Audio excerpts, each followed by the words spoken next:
whether it's too much emotional processing or too much bliss. How do we ground into being? So, if we're experiencing an ongoing processing of emotions without having enough awareness or the knowing to know when to pause, to know when it's time to shift into emptiness. Because of that blind spot, people are experiencing burnouts.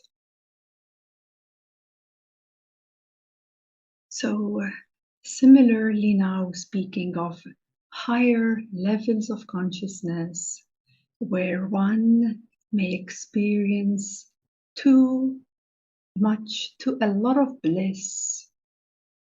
Yes, and sometimes being immersed in intense bliss or samadhi in stages of meditation, one may lose a certain awareness of this world, of this reality.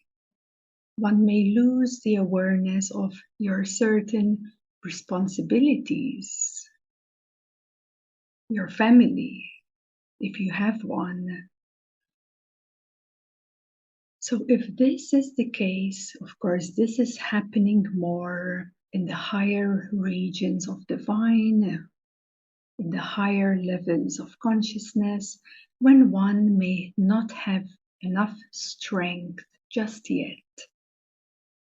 So even there, even if it's all blissful, but if it's too much, you must become aware and shift your focus from that bliss and ground yourself. It is it's a common sense. A common sense to know when one needs to shift their attention, shift their focus, so that one can ground, one can center. And the beauty about this, when we are speaking of the higher levels of consciousness, well, at the higher levels of consciousness, one does not rest in presence consciousness. One rests in the great void. So that is number 2, restful place. So when someone is in divine consciousness and is blissing out too much and cannot quite handle themselves and yet have responsibilities, then one can shift their focus into the great void. Because the great void is a true restful place. It's even deeper than presence because it's beyond all manifestation. It's beyond all creation. So the void is known as the great void. It is not a space, it is a void. So it's not the same like presence, though someone in presence may, of course, not have the ability to experience the void, because the void is opened up at a certain maturity and a certain level of consciousness.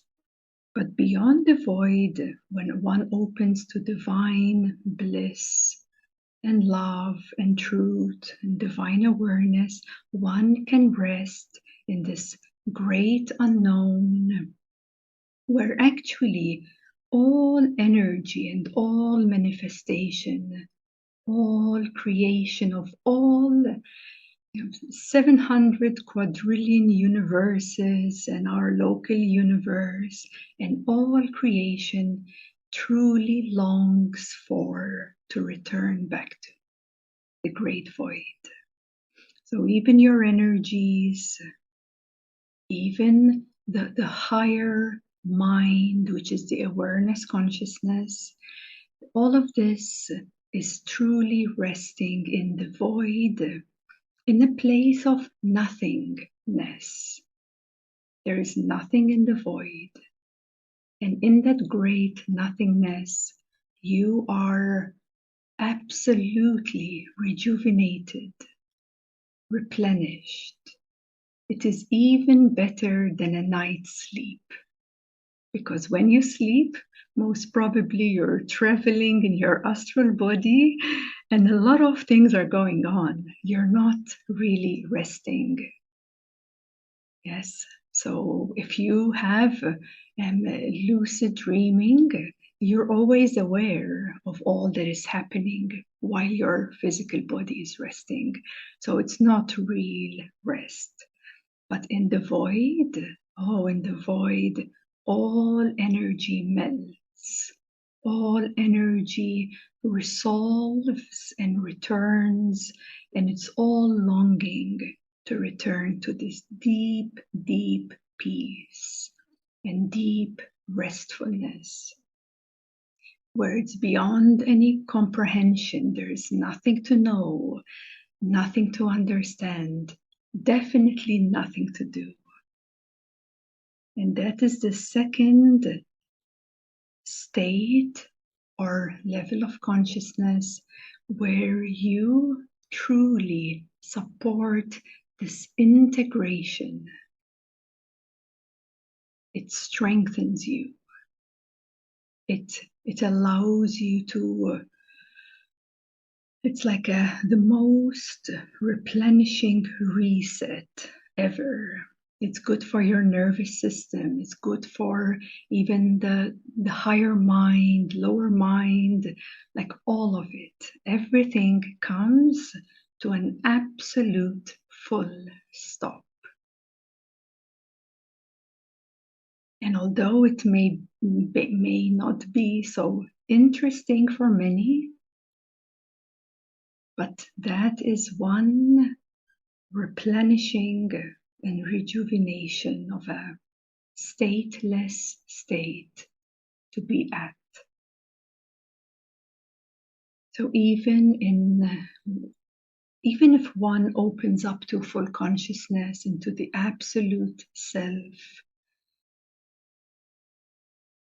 and being open to a very intense light from the source, that too, if it's too much, creates a disbalance. And that is where, from full consciousness, we go down into the great void, into nothingness, and just rest. So now this part is for the higher levels of consciousness. So as you see, whether emotional processing or bliss and divine light, still there is a state of being, or an emptiness or a nothingness, where one can return and allow everything to return back to. That is very integral. Very, very integral. So how do we remain grounded and centered? Of course, meditation. And with meditation, of course, doing the practice alone, you may have only a certain amount of strength. Then when we're doing the practice together in like a group format, there is a certain strength that you experience. When we are meeting in a private session, one-on-one, that is the most strength that you receive in that meditation, in that transmission. But if you want to also feel supported while you are alone, you can work with these two tools, we may call them, and one is the column of peace and space. So for the ones here who They know me, they know Mindo, and in private meetings, how we are bringing certain tools to further support your higher strength and create the perfect environment. We are using the column of peace and space so that you can start to anchor to, because that becomes your higher spine, the vertical column that aligns you to center with, because space is vast. How if there is not enough strength in one's own beingness, sometimes it's not possible to abide in that space of being, because there is a bit of weakness, not enough cultivation of presence. So use the column of peace and space to support you to feel that strength from above and to start to learn how to return back to this abidance. So we'll use that in meditation today, and of course, on the higher level of consciousness, for the great void, we bring the column of the great void, as that becomes your supportive environment so that you can regain your grounds and your centeredness. There's other ways, such as using a spirit mantra, but since this depends on the individual according to where one is at, I will not speak about this because this is very individualized, and generally we bring this forward during the private meetings because that is individualized. But working with the spirit mantra helps one to ground and integrate the higher light they're opening and adjusting to higher light of consciousness. But just to know that that too is available.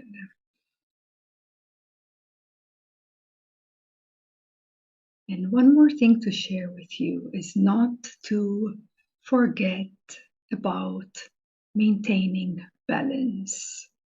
And a beautiful way to maintain balance is to remember the heart, is to remember love. This is so important.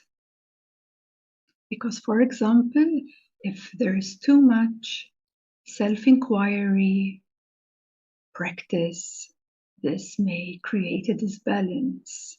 So bringing more heart, bringing more love, bringing devotion to love, this brings an overall higher balance to oneself. Especially if one has this more of like a mental approach or pushing way too much that one can handle, then we bring in the loving presence, or we bring in the loving awareness, or the divine love even. And that will support the overall higher balance to you. So that is also so important, not to forget this devotion to love, this surrender to love, because it helps to balance out any mental energies, any edges, any too much of something. It brings a much higher balance. And another note to mention is about integration. So important. Because as we are opening up to higher levels of consciousness, opening up and adjusting to higher light of consciousness. The opening may happen, yes. The realization of the higher light is attained, yes. But that is just the tip of the iceberg, although realization is here. Because integration takes approximately about 7 years after the opening of the consciousness. So if you have realized yourself as the clear light of awareness, the light that sees, the light that is already here now, well, that's the opening, that's the realization of the light. But then it takes 7 years to integrate that light. Integration comes true to all that we've spoken about now. For balance, for grounding, for a greater harmony, for balance with love. So all that we've discussed, if it's applied with full responsibility, this can be a beautiful unfoldment of integration. Because integration means you're integrating that higher light into the being here now. It's not about traveling somewhere there. It's about then integrating into being, into the here and now, in the most harmonious of ways. So be patient, very important. And without pushing yourself more than you can handle, because this higher light, it's so intense that it requires certain maturity, step-by-step opening, following the right practices according to where you're at, with love, with softness, with compassion, with kindness, in balance, in centeredness, in grounds. This will surely be a very beautiful integration towards the divine. So that is the intention, and that's the direction we want to apply.